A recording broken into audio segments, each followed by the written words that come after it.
Pessoal, tudo bem? Eu sou a Jobis e esse é o Jobis PC, o canal em que a gente aborda a deficiência de uma perspectiva diferente. Aqui a gente pensa na deficiência com referência, tendo como referência a deficiência visual, já que é o meu caso específico, né?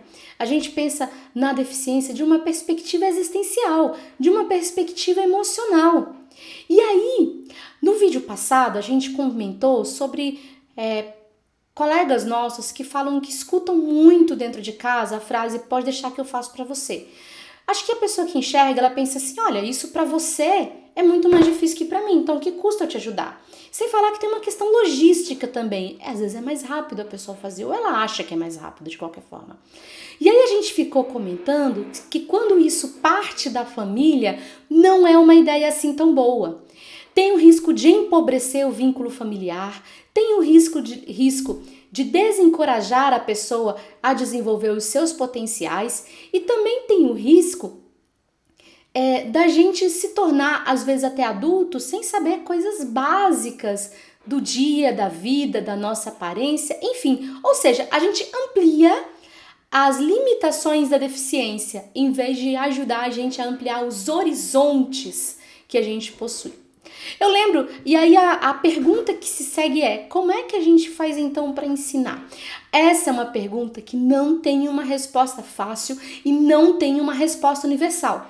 Então eu vou compartilhar aqui algumas coisas que eu aprendi com a minha vivência e algumas coisas que eu aprendi lendo sobre o assunto, textos pedagógicos e ouvindo outras pessoas com deficiência.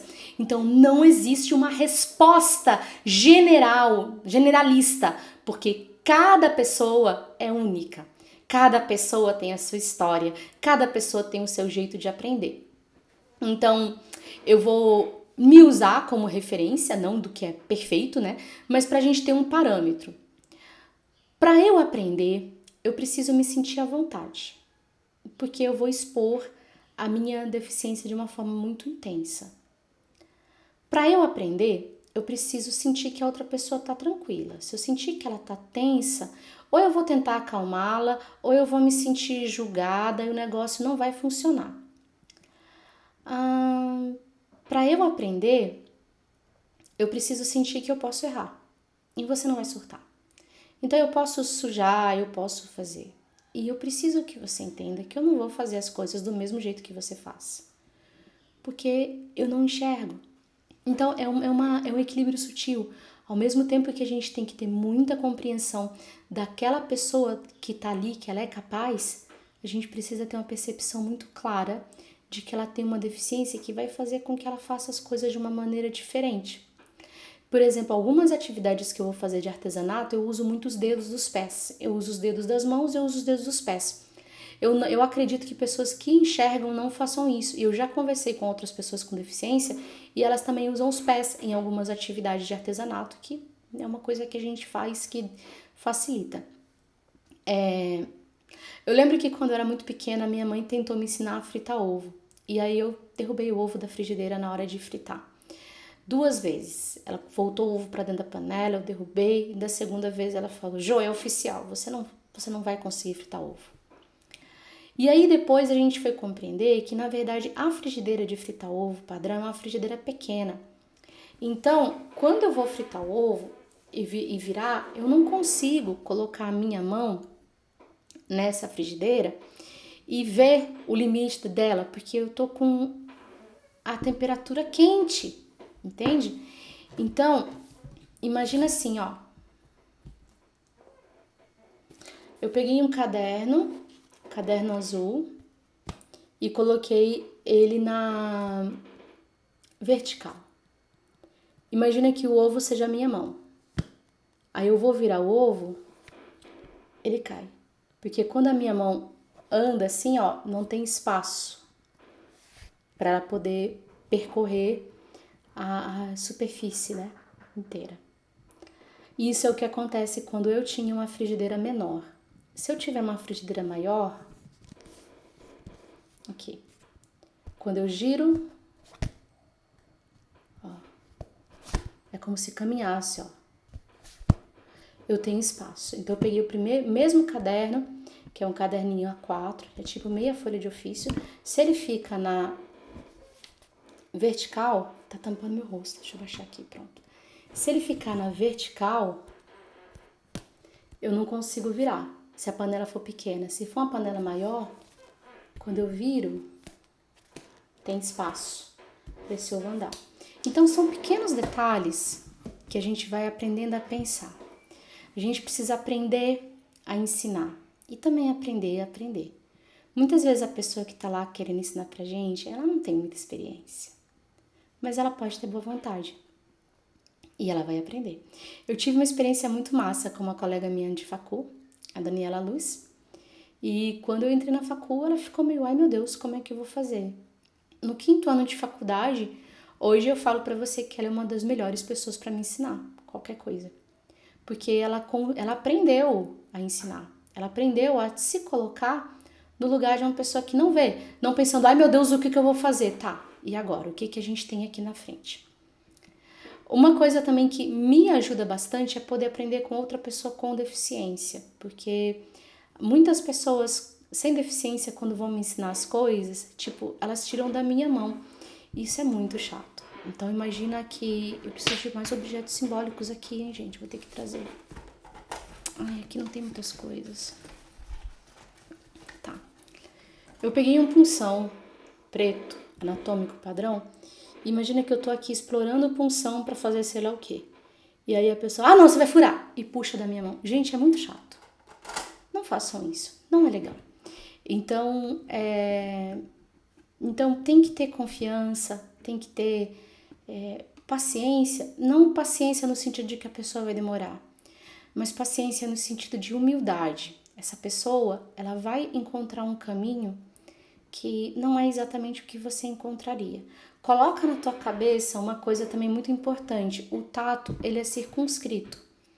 Então, muitas vezes, se você der informações de descrição rápidas, vai ser muito mais fácil para todo mundo. Então, você fala assim, olha, aqui é uma mesa de aproximadamente 90 centímetros com um organizador à esquerda, um pedestal encaixado na direita, 2 garrafas. Aí eu já vou ter uma ideia, né? Então, audiodescrições rápidas, audiodescrever os ambientes quando a gente entra, né? Se você vai ensinar um caminho, orientação por passos. Não fala coisas assim, tipo, quando você vira aquele prédio. Não. Quando você passar por aquela porta azul. Não! Porque mesmo que eu seja baixa visão, pode ser que eu não consiga enxergar a porta azul. Então, você pode falar assim, quando o piso mudar. Quando você entrar no corredor à direita, quando você perceber um vão à direita, você entra, um corredor. Então precisam ser referenciais não visuais e referenciais bastante... meu pai. Específicos, né? Que você consiga perceber com os outros sentidos que você tem, ou que a pessoa tem, né? Uma outra dica que eu já vi acontecer e não é legal, não compara a gente à criança, não infantiliza a pessoa que estiver aprendendo. Então, faça o que a gente fizer, não fala muito bem, não tá bem, tá estranho. É muito estranho. Ai, que lindo, parece um bebê. Gente, não faz isso.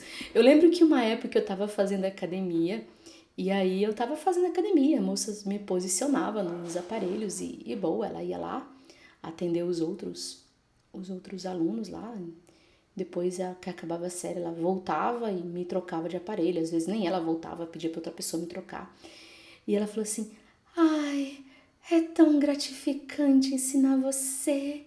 É como um bebezinho aprendendo a andar. Não é uma comparação legal. Mesmo porque eu conseguia fazer os movimentos. Ela só me levava de um canto pro outro. Então, assim, são coisas que a pessoa até pode querer falar com toda a boa vontade do mundo, mas que deixam a gente se sentindo meio estranho. Você não gostaria de ser comparado a um bebezinho começando a andar. Não se você já passou dos 7 anos. Então... você não gostaria, pensa sempre se isso que você está fazendo, você gostaria que acontecesse com você. Porque a pessoa que tem deficiência, ela tem sentimento, igual a você. Ela não tem menos sentimento, ela não tem menos percepção. Mesmo a pessoa que tem uma, uma deficiência intelectual, ela vai perceber o clima, ela vai perceber o sentido geral. Então, o aprendizado, ele pode ser uma experiência bacana. Eu senti muita facilidade de aprender com amigas que elas estão tudo zoando, é tudo da mesma idade, elas não vão ligar, sabe? Ah, você tá fazendo molho, vai transbordar, diminui o fogo. E se você não diminui o fogo também, você aprende a limpar o fogão, sabe?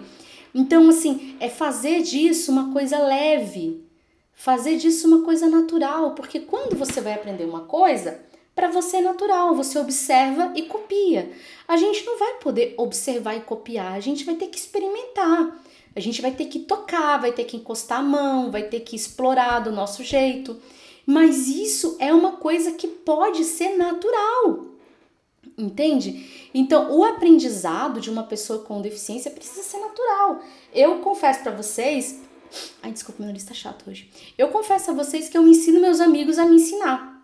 Eu acho muito mais prático que fazer eles virarem guias perpétuos da minha pessoa. Então, eles me ensinam, eu ensino eles a me ensinar. E sempre funcionou super bem. Desde que eu tava na escola secundária, assim, nossa, eles, faz assim, faz assim, faz assim. Ah, isso, aê, muito bem. Ah, não, vacilou, não tá bom, não. E pronto, sabe? Se a pessoa comete um erro também, não é pra ser um desastre. Nossa, você não conseguiu.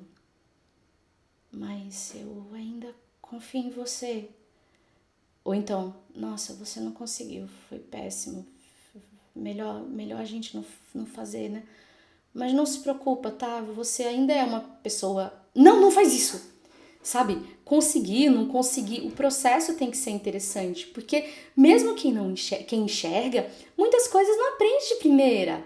Tem que fazer 1, 2, 3 vezes. Às vezes a pessoa tem muito tempo de cozinha, vai pegar uma receita diferente, erra, faz uns 3 erros para conseguir acertar.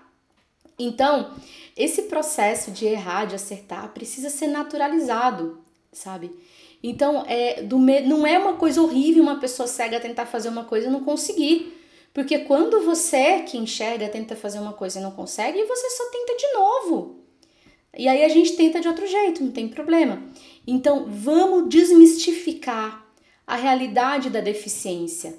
Vamos desdramatizar a vivência da deficiência. Vamos desestigmatizar essa questão. Ah, mas você está dizendo que não é importante. Não, é importante. Mas é uma questão existencial, sabe? A gente vai ter que lidar com isso todos os dias. Então, quanto menos drama, melhor a trama. Quanto menos drama, mais resultado. Quanto menos drama, mais naturalidade. E pronto. Sabe? E assim, aos poucos a gente vai construindo essa realidade substantiva. E aí a gente vai resgatar a autoestima das pessoas. Porque não, eu não vou ser uma pessoa horrível, incapaz, se eu derramar um molho no fogão. Pronto, da próxima vez eu vou ouvir melhor, eu vou ouvir quando esse molho for transbordar. Da próxima vez, de repente, eu possa colocar no fogo e abaixar esse fogo antes. A gente vai aprendendo. Porque pessoas que enxergam não se martirizam quando uma coisa não dá certo. Porque elas entendem que o erro faz parte do processo. Então, por que a gente não pode tropeçar? Por que a gente não pode errar? Por que a gente não pode? Porque todo mundo pode, menos eu. Não devia ser o contrário? Eu não devia ter uma margem maior para me estabocar toda para conseguir? Ai, mas você pode se machucar. E daí? Eu prefiro me machucar e conseguir do que ficar sentadinha, bonitinha, princesinha, bonequinha e não viver a minha vida. A maioria das coisas que eu consegui, gente, foi com muito esforço. O pessoal me vê assim e fala, nossa, ela é maravilhosa, ela faz tanta coisa. Gente, os bastidores é ralação. Vão por mim, é ralação. Eu já fui fazer bolo e joguei no lixo, porque o negócio ficou horroroso. Teve um dia que eu fiz um bolo e o negócio despencou todo quando eu fui tirar e eu fiquei usando a cobertura para colar os pedaços que despencou e depois botei outro negócio ali por cima para ficar, nossa, que bolo delicioso. Pois é, nem queira saber a salvação que eu fiz aqui. E não tem problema. As pessoas veem as coisas maravilhosas e pensam que foi um milagre. Não existe milagre para ninguém. todo mundo tem que se esforçar para conquistar uma coisa. Só que o caminho vai ser diferente. É só isso. Não sei se eu respondi a questão sobre aprendizado. Qualquer coisa vocês perguntem de novo, que aí a gente grava mais um pouquinho, tá? Um abração!